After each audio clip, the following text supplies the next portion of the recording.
જય હિન્દ મિત્રો, આજના આ વિડીયોમાં આપણે વાત કરીશું કે માનવ કલ્યાણ યોજના વર્ષ 2025. તો વર્ષ 2025ના માનવ કલ્યાણ યોજનાના ફોર્મ ભરવાના શરૂ થઈ ગયેલ છે. તો આ યોજના અંતર્ગત ગુજરાતમાં ધંધો કરતા લોકોને મફતમાં છે તે સાધન સહાય છે તે આપવામાં આવશે. તો આ યોજનાના ફોર્મ ભરવાનું શરૂ થઈ ગયેલ છે. તો આ યોજનાની સંપૂર્ણ માહિતી તેમજ આ ફોર્મ ભરવા માટેના જરૂરી ડોક્યુમેન્ટની સંપૂર્ણ માહિતી મેળવવા માટે તમે આ વિડીયોને સંપૂર્ણ જોજો. અને આ વિડીયો તમને પસંદ આવે તો વિડીયોને લાઇક કરી દેજો, શેર કરી દેજો. અને આ ચેનલને હજી સુધી તમે સબસ્ક્રાઇબ કરેલી નથી તો આ ચેનલને તમે સબસ્ક્રાઇબ કરી લેજો. મિત્રો, આપણે આજના આ વિડીયોમાં જે વાત કરવાના છીએ તે યોજનાનું નામ છે માનવ કલ્યાણ યોજના. તો આ યોજનામાં છે તે ધંધો કરવા માટે તમને મફતમાં છે તે ટૂલ કિટની સહાય આપવામાં આવે છે. તો જોઈએ કે આ યોજનાની અંદર છે તે કોણ પાત્રતા ધરાવે છે, એટલે કે આ યોજનાનો લાભ લેવા માટેની શરતો અને નિયમો શું છે. તો અરજદારની ઉંમર છે તે 18 થી 60 વર્ષની વચ્ચે હોવી જોઈએ. ત્યારબાદ ગ્રામ્ય વિસ્તારમાં લાભાર્થીઓ માટે જિલ્લા ગ્રામ વિકાસ એજન્સીની ગરીબી રેખાની યાદીમાં સમાવેશ થયેલ હોવો ફરજિયાત છે. જેમાં તમારો સ્કોર છે તે 0 થી 16ની વચ્ચે આવતો હોય તો તમારે આવકનો દાખલો છે તે રજૂ કરવાનો રહેતો નથી. પરંતુ અરજદારની કુટુંબની વાર્ષિક આવક છે તે ₹6 લાખ સુધી હોય તો તેઓ તમારા તાલુકા મામલતદાર અથવા નગરપાલિકાના ચીફ ઓફિસર અથવા તો મહાનગરપાલિકાના અધિકૃત અધિકારીનો છે તે આવકનો દાખલો છે તો રજૂ કરવાનો રહેશે. અને ગ્રામ્ય વિસ્તારની વાત કરવામાં આવે તો તલાટી કમ મંત્રી દ્વારા આપવામાં આવેલ આવકનું પ્રમાણપત્ર છે તે આ યોજનામાં માન્ય ગણવામાં આવશે. એટલે કે જે પણ અરજદારનું BPL યાદીમાં નામ નથી તો એ લોકોએ છે તે આવકના પ્રમાણપત્રની જરૂર પડશે. અને જે લોકોના BPL યાદીમાં નામ છે તે 0 થી 16ના સ્કોરમાં હોય તો એવા અરજદારોએ છે તે આવકનો દાખલો રજૂ કરવાનો રહેતો નથી. ત્યારબાદ વાત કરવામાં આવે તો માનવ કલ્યાણ યોજનાનો લાભ લેવા માટે અરજદારે ફોર્મ ક્યાં ભરવાનું રહેશે અને તેની છે તે માર્ગદર્શિકા હવે આપણે જોઈએ. તો અરજદારે છે તે આ યોજનાનો લાભ લેવા માટે ekutir.gujarat.gov.in નામની વેબસાઇટ છે તેમાં જ ઓનલાઈન ફોર્મ ભરવાનું રહેશે. અને તેમાં જરૂરી ડોક્યુમેન્ટ હોય તે ઓનલાઈન જ અપલોડ કરવાના રહેશે. અને ભરેલું ફોર્મ છે તે તમારે કોઈ કચેરીએ અત્યારે આપવાનું રહેશે નહીં. ત્યારબાદ તમારું ફોર્મ છે તે મંજૂર કરવામાં આવે ત્યારબાદ તમારે તમારી જિલ્લાની કચેરી હોય ત્યાં રજૂ કરવાનું રહેતું હોય છે. તો આમ તમારે છે તે ઓનલાઈન અરજી કરવાની રહેશે. અને તમારા ગ્રામના વીસી હોય તે તમને આનું વિનામૂલ્ય છે તે ફોર્મ ભરી આપવામાં આવશે. અને તમે ફોર્મ છે તે જાતે પણ ભરી શકો. વીસી ગ્રામ પંચાયતમાં હોય તેની પાસે ભરાવી શકો. CSC સેન્ટરના VLE હોય તેની પાસે ભરાવી શકો. અથવા તો તમે તમારા સાયબર કાફે હોય ત્યાં પણ તમે ફોર્મ છે તે ભરી શકો છો. અને ઓનલાઈન ફોર્મ ભરી અને તમામ ડોક્યુમેન્ટ છે તે તમારે ઓનલાઈન જ અપલોડ કરવાના રહેશે.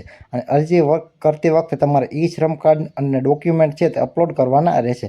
જો તમારે શ્રમ કાર્ડ ન હોય તો ઓનલાઈન ફોર્મમાં તમે આપેલ લિંક છે તે ઓપન કરી અને શ્રમ કાર્ડ તમારે પહેલાં કઢાવી લેવાનું રહેશે. અને ત્યારબાદ તેની વિગતો છે તે ફરજિયાત તમારે સબમિટ કરવાની રહેશે. અને ત્યારબાદ અહીં તમને મિત્રો વધુ પણ છે તે માર્ગદર્શિકા જોવા મળી રહી છે. એ માર્ગદર્શિકા છે તો તમારે વાંચવી હોય તો તમે આ વિડીયોને પોઝ કરી અને તમે આ તમામ માર્ગદર્શિકાઓ છે તે તમે વાંચી શકો છો. મિત્રો, આમાં તમને છે તે નાણાકીય સહાય આપવામાં આવશે નહીં, પરંતુ ટૂલ કિટ જ આપી દેવામાં આવશે.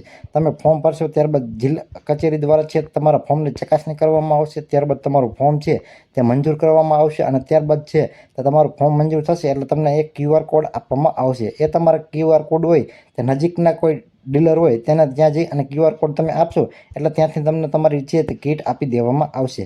તો હવે આપણે એ જોઈ લઈએ કે આ યોજના અંતર્ગત કયા ધંધા માટે છે તે ટૂલ કિટ આપવામાં આવશે. તો વાત કરીએ તો દૂધ અને દહીં બનાવનાર વેચનાર હોય તેને આ યોજનાનો લાભ આપવામાં આવશે. ભરતકામ, બ્યુટી પાર્લર, પાપડ બનાવટ, વાહન સર્વિસિંગ અને રિપેરિંગ, પ્લમ્બિંગ કામ, સેન્ટિંગ કામ, ઇલેક્ટ્રિક એપ્લાયન્સ અને રિપેરિંગ, અથાણા બનાવટ, પંચર કિટ. તો આ 10 પ્રકારના ધંધા છે તેમાં તમને આ યોજનાઓનો છે તે લાભ મળવા પાત્ર રહેશે. હવે એ જોઈએ કે આ યોજનાનો લાભ લેવા માટે તમારા કયા ડોક્યુમેન્ટ છે તે રજૂ કરવા પડશે. મિત્રો, કે માનવ કલ્યાણ યોજનાનો લાભ લેવા માટે જરૂરી ડોક્યુમેન્ટ તો તેમાં તમારે તમારા આધાર કાર્ડ હોય તેની ઓરિજિનલ નકલ છે તે તમારે અપલોડ કરવાનું રહેશે. એટલે કે તમારા આધાર કાર્ડની ઓરિજિનલ PDF છે તે તમારે આ યોજનાના ઓનલાઈન ફોર્મ ભરતી વખતે અપલોડ કરવાની રહેશે. ત્યારબાદ રેશન કાર્ડના પ્રથમ પાના તથા બીજા પાનાની નકલ જેમાં તમારા નામનો સમાવેશ થયેલો હોય તે રેશન કાર્ડ અપલોડ કરવાનું રહેશે. ઉંમરના પુરાવા તરીકે તમે જન્મ તારીખ, આધાર કાર્ડ, પાન કાર્ડ, ચૂંટણી કાર્ડ અથવા તો શાળા છોડ્યુંનું પ્રમાણપત્ર એટલે કે LC કોઈ પણ એક ડોક્યુમેન્ટ છે આમાંથી તમારે અપલોડ કરવાનું રહેશે. ત્યારબાદ ગ્રામ્ય વિસ્તારમાં રહેતા હોય તો તમારે છે તે BPLનો દાખલો 0 થી 16ના સ્કોરમાં હોય તો તે અપલોડ કરવાનો રહેશે. અને જે લોકો માટે BPLનો દાખલો નથી તો એ લોકોએ 6 લાખથી નીચેની આવક હોય તેઓ અધિકૃત આવકનો દાખલો હોય તે તમારે અપલોડ કરવાનો રહેશે. ત્યારબાદ સેલ્ફ ડિક્લેરેશન ફોર્મ, તો આમાં તમારે એક સેલ્ફ ડિક્લેરેશન ફોર્મ ભરવાનું રહેશે. એ તમને છે તે ઇક્વિટીની વેબસાઇટ ઉપર જોવા મળશે. એ ફોર્મને તમારે ડાઉનલોડ કરી, પ્રિન્ટ કરી અને ત્યારબાદ ફોર્મ ભરી અને ત્યારબાદ તમારે અપલોડ કરવાનું રહેશે. ત્યારબાદ તમારે ઈ-શ્રમ કાર્ડ છે તે ફરજિયાતપણે આ યોજનામાં અપલોડ કરવાનું રહેશે. અને ન હોય તો પહેલાં તમારે ઈ-શ્રમ કાર્ડ કઢાવી અને ત્યારબાદ જ આ યોજનામાં ફોર્મ ભરવાનું રહેશે. અને આમાં તમને સરકાર દ્વારા અધિકૃત કરેલ અધિકારીનો જાતિનો દાખલો હોય એ પણ તમારે અપલોડ કરવાનો રહેશે. તો મિત્રો આ 7 ડોક્યુમેન્ટની છે તે તમારે જરૂર પડશે. અને આ સિવાય છે તમારે તમારા લાંબા સમય સુધી ટકાવી રાખવા એવા મોબાઈલ નંબર અને ઈમેલ આઈડીની પણ જરૂર પડશે. તો આ 7 ડોક્યુમેન્ટ લઈ અને તમે ફોર્મ છે તે ભરી શકો છો. તો મિત્રો આવી જ રીતે તમે એન્જલ ઇન્ફોર્મેશન યુટ્યુબ ચેનલ પર સરકારી યોજના, સરકારી ભરતી, જમીન રેકોર્ડ, આધાર કાર્ડ, આયુષ્માન કાર્ડ, ચૂંટણી કાર્ડ, રેશન કાર્ડ, શ્રમ card, PAN card, licence, PM કિસાન, આઈ ખેડૂત, ડિજિટલ ગુજરાત, ઈ સમાજ કલ્યાણ, ઓજસ સંબંધિત તથા અન્ય રસપ્રદ માહિતીસભર વિડીયો છે તે તમે આ ચેનલ પર જોઈ શકશો. તેમજ મિત્રો એન્જલ ઇન્ફોર્મેશન યુટ્યુબ ચેનલના વિડીયો તમને પસંદ આવે તો વિડીયોને લાઇક કરી દેજો અને આ વિડીયોને તમારા ગ્રુપમાં અને તમામ લોકોને શેર કરી દેજો. અને આ ચેનલને તમે સબસ્ક્રાઈબ કરેલી ન હોય તો આ ચેનલને તમે સબસ્ક્રાઈબ કરી લેજો. અને સબસ્ક્રાઈબ કરવું તે સાવ એકદમ ફ્રી છે. તો મળીએ મિત્રો એક હવે નવા વિડીયોમાં નવા ટોપિક સાથે. ત્યાં સુધી જય હિન્દ.